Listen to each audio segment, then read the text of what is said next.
You check your partner's phone. Just once, just to be sure. Your heart is pounding before you even unlock the screen.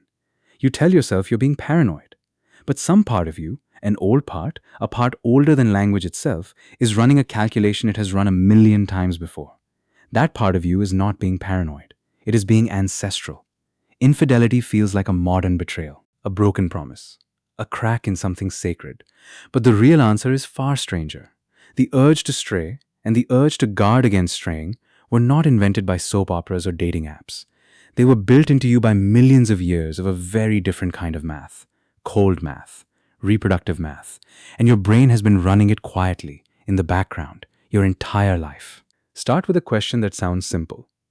Why would a species that forms pair bonds, that raises children together, that builds entire societies around loyalty, also carry a persistent capacity for infidelity? If monogamy worked so well, evolution should have deleted the alternative.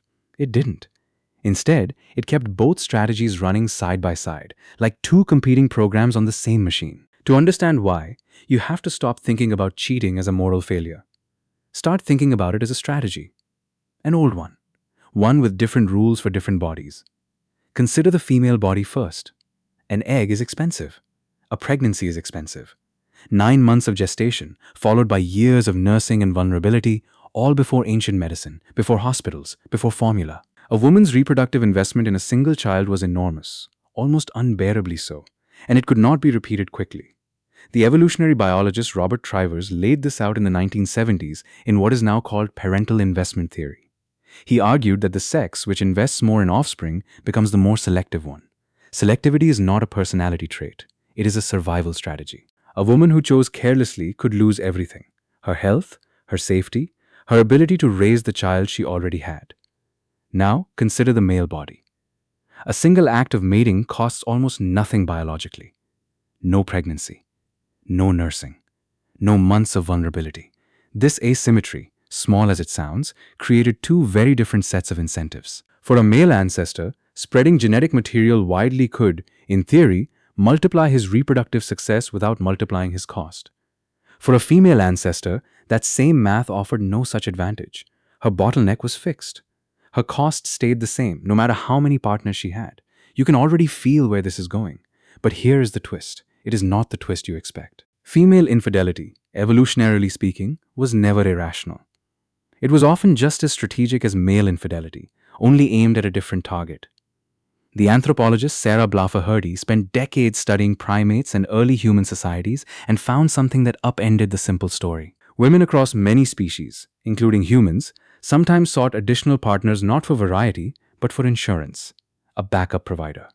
Better genes than a primary partner could offer, protection from multiple men who each believed the child might be theirs. In small, dangerous ancestral environments, a child with several possible fathers sometimes had several men quietly invested in keeping it alive. Infidelity, in other words, was not always about escaping a bond. Sometimes it was about surviving through one. So why did jealousy evolve at all? If the maths made sense on both sides, why does discovering betrayal feel like the floor dropping out from under you? Because alongside the strategy to stray, evolution built an equally powerful strategy to detect straying. The psychologist David Buss has spent a career studying this. His research found something that still surprises people. Men and women tend to fear different aspects of infidelity most intensely. Men, across cultures, report more distress at the thought of sexual infidelity. The uncertainty of paternity was, for most of human history, absolute. A man could never be fully certain a child was his own. Women, by contrast, often report deeper distress at emotional infidelity. A partner falling in love with someone else threatens something different. Not genetic certainty, but resources. Time. Protection. The steady presence needed to raise a child to adulthood. Neither fear is more rational than the other. They are simply solving different ancient problems. This is where jealousy stops looking like weakness and starts looking like architecture. It is a security system, wired in before you were born, scanning for exactly the threats that once determined whether your ancestors' children survived. When you feel that hot, sick lurch of suspicion, you are not malfunctioning. You are running code installed long before you had a name for it. But here is the part almost nobody talks about. Monogamy itself was also a strategy, and a wildly successful one. The anthropologist Helen Fisher proposed that human pair bonding evolved because helpless infants needed two committed adults, not one, to survive their long childhoods. Human babies are born absurdly underdeveloped compared to other primates. They cannot walk, cannot feed themselves, cannot even hold up their own heads for months. A single parent trying to hunt, gather, and protect a newborn simultaneously faced brutal odds. Two bonded parents, splitting the labor, dramatically improved a child's chances. Fisher's research into brain chemistry found that romantic attachment activates some of the same neural reward pathways as addiction. Falling in love was not just poetry, it was glue. Evolution needed something powerful enough to hold two adults together through years of exhausting, thankless labor. It found something powerful enough. So you are left with two systems running at once inside every human being. A pull toward bonding, deep and chemical and real. And a pull toward variation, quieter but never fully gone. Neither one is a glitch. Both were selected for generation after generation because both solved real problems your ancestors actually faced. Does that make infidelity forgivable? That is not really the question evolution answers. Evolution does not care about forgiveness. It only cares about what worked often enough, in a world that no longer exists, to get copies of a gene into the next generation. You are not obligated to obey any instinct just because it is ancient. You are the first generation in human history able to look directly at these old wirings and ask whether you actually want to follow them. And this is where the story turns back to you.